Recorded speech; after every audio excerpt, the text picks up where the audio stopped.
In a previous video, I tried my hand at making a DH Bethel patch on my own. Today, I'm launching the V2 or the DH Bethel-ish patch, which has improvements and an important feature that I personally think is overlooked too quickly. Stop cabs. Coming up.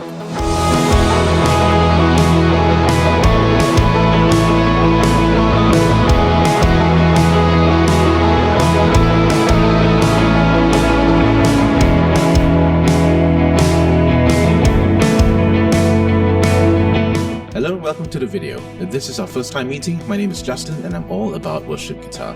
Please consider subscribing, hitting that bell notification button, and treating me to a coffee to support these videos and my ministry. Stick around to the end for a bonus where I share where to download the DH Bethel-ish patches featured in this video. If we've met before, welcome back. The first version of anything is always going to have a few bugs. Helix tones are no exception, and many factors can influence the way a patch initially sounds like: the listening environment, whether you're tweaking through monitors or headphones, how physically tired you are at the moment, just to name a few. With Bethel-ish V1, I made a couple of mistakes that only became apparent as I reviewed my patches. I'll share them here so that hopefully you won't make these same mistakes when tweaking your own patches. Number 1. Tweaking under less than optimal physical conditions. Your ears are the most important tools when it comes to tweaking, and their sensitivity to frequencies and their relative volume will change depending on how you're feeling. I made the mistake of trying to work on these patches after an intense mixing session producing music for my work. Ear fatigue is a real problem and it clouds your judgment concerning mixing decisions. This extends to tweaking patches on the Helix.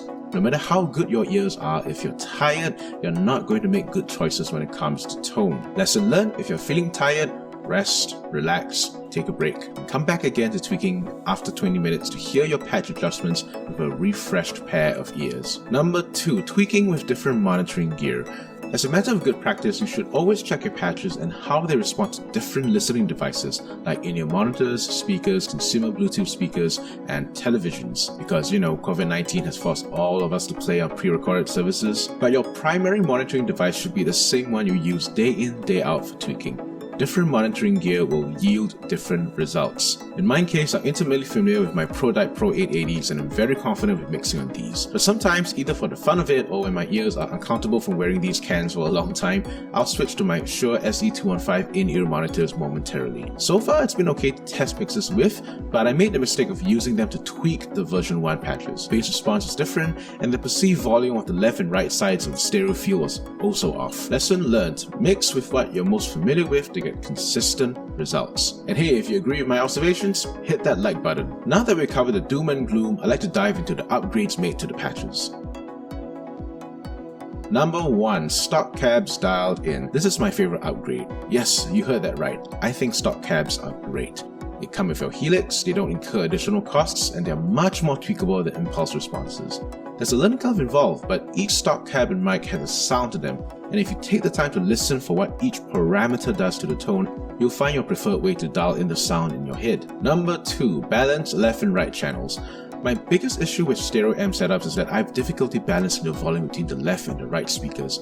When I get them balanced with a clean tone, one side will be too loud when I kick on an overdrive because one amp model will react to the drive by compressing less. Then I watched a few Steve Stalachi videos and I was blown away at how balanced the stereo amp patches were. The approach is that since we're aiming for a blend of the amp tones, we should be summing the amps to mono so that they're spread evenly across our ears instead of having one amp in each ear. To sum the amps to mono, I have individual amps routed to a dual cap block, after which I use a mono parametric EQ block. To create stereo spread, I use a dual delay block with the right delay disabled and the left delay set up like the stereo enhancer trick that everyone uses. The result? A massively wide stereo sound that has balanced amp tone in each ear. Number 3. A cleaner signal. I encountered a new problem once I made the switch to stock cabs. I think there's mild compression going on because I immediately heard additional noise in the signal chain as well as my finger noises being more prominent. To counter this, I reduced the compression at the front and back of the signal chain and added a noise gate that gets turned on only when drive pedals are engaged.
listen to today's bonus. The V2 update isn't just for Helix users, I've also included HX Stomp patches.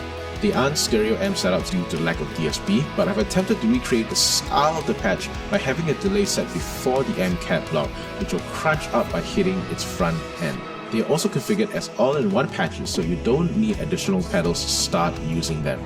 Question of the day: what tips do you have to tweak your patches? I'd love to hear your ideas and thoughts in the comment section below. That's it from me. Thank you for watching this video. Feel free to share this video with someone who you know is interested in Bethel Helix tones. Until next time, I'm Justin, and I'm all about worship guitar.